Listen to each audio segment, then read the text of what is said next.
presented by Mathri Express Music.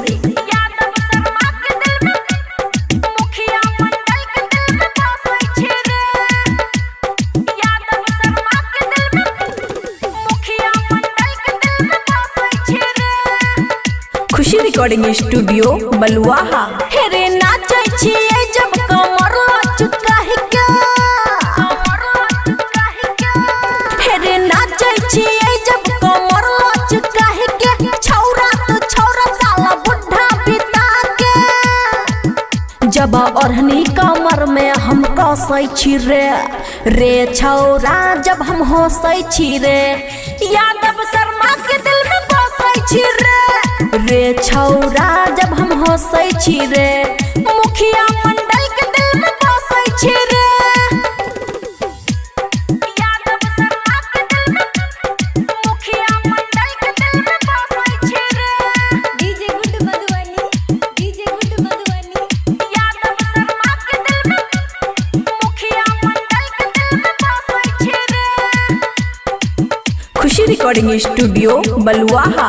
हेरे हमरे से करे छै मोहब्बत के साटा, कहै छै लिख देबो 2-4 कट्ठा रे सुन।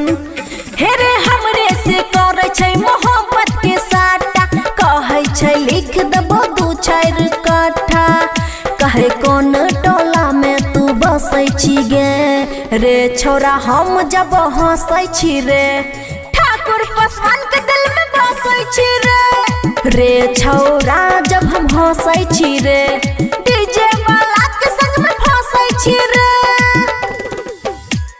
ठाकुर पासवान के दिल में, डीजे वाला के संग में फंसै छी रे, DJ good Madhubani, DJ good Madhubani, Thakur Paswan के दिल में, डीजे वाला के संग में फंसै छी रे। खुशी रिकॉर्डिंग स्टूडियो बलुआहा।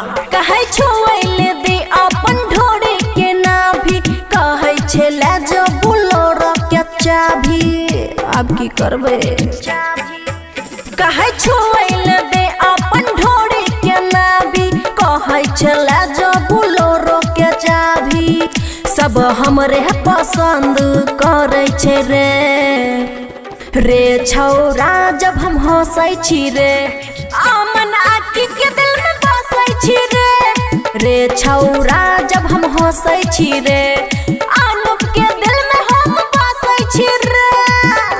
खुशी रिकॉर्डिंग स्टूडियो बलुआहा।